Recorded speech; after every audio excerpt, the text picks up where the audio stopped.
Prokuroria e Tiranës ka zgjatur me 3 muaj hetimet për vrasjen e gjyqtarit Astrid Kalaja, duke argumentuar se nevojiten veprime të tjera për zbardhjen e plotë të ngjarjes. Ndërkohë avokati i të dyshuarit si autor Elvis Shkambi ka kundërshtuar propozimin e Këshillit të Qarkut për shpalljen e gjyqtarit Dëshmoria Deut. Sipas tij, një vendim i tillë nuk mbështetet në ligj, pasi procesi penal është ende në zhvillim dhe nuk ekziston një vendim i formës së prerë që përcakton fajsin. Ai thekson se kriteret ligjore për këtë status nuk janë plotësuar ende.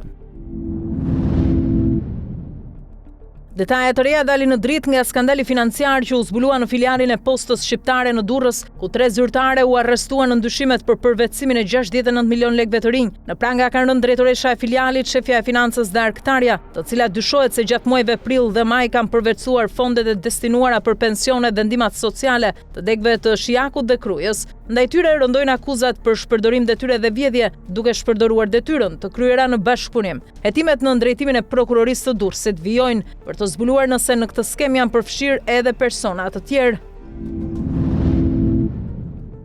Gjykata e apelit ka lënë në fuqi masën e sigurisë arrest me burg për regjizorin Petri Bozo, duke rrëzuar ankimin e tij për një masë më të lehtë sigurie. Vendimi konfirmon atë të gjykatës së shkallës së parë në Elbasan. Bozo është në hetim për aksidentin tragjik të 25 majit pranë shkollës së fshatit Mengël, ku humbi jetën një 7 vjeçar. Fëmia u përplas për vdekje teksa ndodhej pranë rrugës së bashku me nënën e tij, pasi kishin shoqëruar motrën e vogël në shkollë. Hetimet për aksidentin e rënd vijojnë.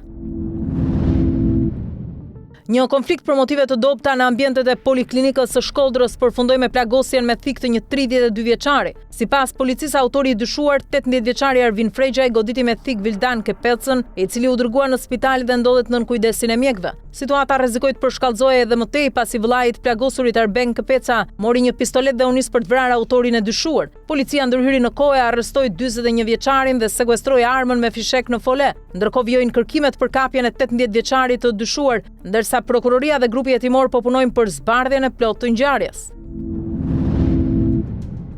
Policia e Sarandës ka goditur një rast të trafikut të armëve duke arrestuar një 31 vjeçar gjatë operacionit të koduar mekanizmi. I dyshuari me precedent penal në fushën e narkotikëve u ndalua në tunelin e Skërficës, ku gjatë kontrollit të automjetit ju gjetën të fshehura 4 pistoleta në dyshemen e makinës. Sipas hetimeve, armët ishin trafikuar në pjesë, montuar në Shqipëri dhe do t'i shiteshin një grupi kriminal që vepron në Sarandë. Policia sekuestroi armët dhe automjetin, ndërsa hetimet në drejtimin e prokurorisë vijojnë për identifikimin e personave të tjerë të përfshirë në këtë aktivitet kriminal. Policia e Shkodrës ka arrestuar një 21 vjeçar gjatë operacionit të koduar Kalibri, pas zbulimit të një arsenali armësh në banesën e tij në fshatin Trush. Gjatë kontrollit, efektivët sekuestruan një automatik, një pushk, 2 armë gjallë dhe një sasi të konsiderueshme municioni luftarak. Të gjitha armët janë dërguar në Institutin e Policisë Shkencore për ekzaminime të mëtejshme, ndërsa i riu do të përballet me akuzat për armbajtje pa leje. Materialet procedurale janë referuar prokurorisë së Shkodrës, e cila po vijon hetimet për të zbardhur plotësisht rrethanat e rastit. Një ngjarje e rëndë është regjistruar pranë liçenit të thatë në Tiranë, ku një 40 vjeçare dyshohet se ka humbur jetën pasi është vetë mbytur. Sipas të dhënave paraprake, ajo kishte parkuar automjetin pranë liçenit dhe kishte lënë sendet personale përpara se të hynte në ujë. Rrethanat dhe motivet e ngjarjes mbeten ende të paqarta. Policia ka mbërritur në vend ngjarje dhe ka nisur hetimet për zbardhjen e plotë të rastit. Ndërkohë pritet të merren në pyetje familjarët e viktimës, ndërsa autoritetet do të dalin me një njoftim zyrtar pasi të përfundojnë veprimet e para hetimore.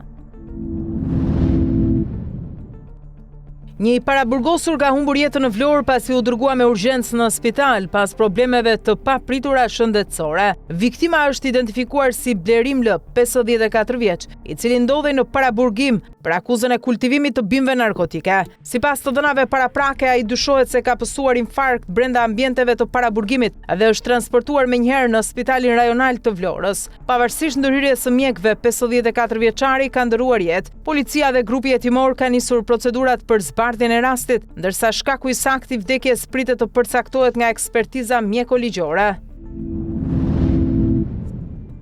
Policia rrugore e Fierit ka nisur kontrolle të shtuara në akset interurbane me fokus sigurinë e këmbësorëve dhe parandalimin e aksidenteve rrugore. Monitorimi po kryhet edhe me mjetet teknologjike, ndërsa efektivët po verifikojnë kalimet e rrezikshme jashtë mbi kalimeve, nën kalimeve apo vend kalimeve të përcaktuara. Sipas policisë, rrugët interurbane mbeten zona me rrezik të lartë për këmbësorët për shkak të shpejtësisë së automjeteve. Për shkeljet e konstatuara do të aplikohen masa administrative, ndërsa kontrollet do të vijojnë edhe në goditët në vazhdim. Qytetarëve u bëhet thirrje të tregojnë kujdes dhe të përdorin hapësirat e dedikuara për kalimin e rrugës.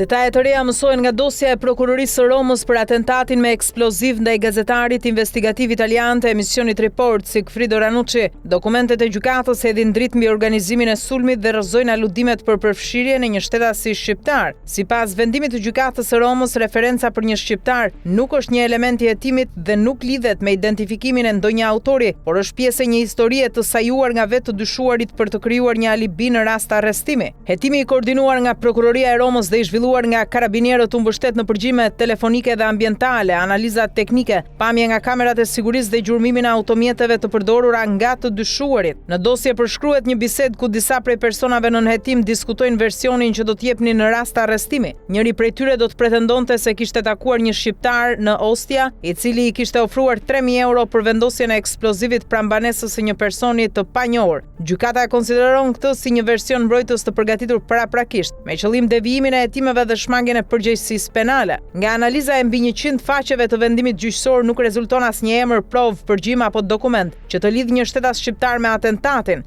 Përkundrazi, gjykata e përdor këtë episod si provë se të dyshuarit po përgatisnin deklarata të rreme dhe po përpiqeshin të pengonin hetimin. 5 persona janë arrestuar për sulmin, ndërsa autoritetet italiane vijojnë hetimet për identifikimin e porositësve të mundshëm. Deri tani dosja nuk përmban asnjë element që të implikojë Shqipërinë apo një shtetas shqiptar në atentatin ndaj gazetarit Sigfrido Ranucci, por bëhet fjalë për një të dyshuar dhe ai është miku i Ranuccit, ish botuese gazetar në Itali. Ai e ka mohuar plotësisht këtë akuzë. Atentati ndodhi më 16 tetor 2025, pranë banesës së gazetarit të Rajt, ku u vendos një sasi eksplozivi. Shpërthimi shkaktoi dëme të mëdha materiale, por Ranucci dhe familjarët e tij nuk pësuan lëndime.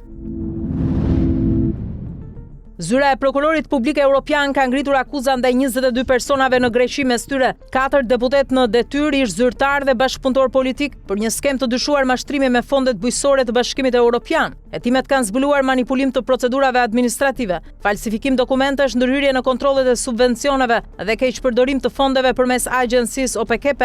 Ndërkohë, akuzat ndaj 7 deputetëve të tjerë janë tërhequr për mungesë provash. Nëse shpallen fajtor të pandeurit rrezikojnë deri në 5 vite burg. EPPO bën me dije se hetimet vijojnë edhe për persona të tjerë të dyshuar të përfshirë në këtë skandal.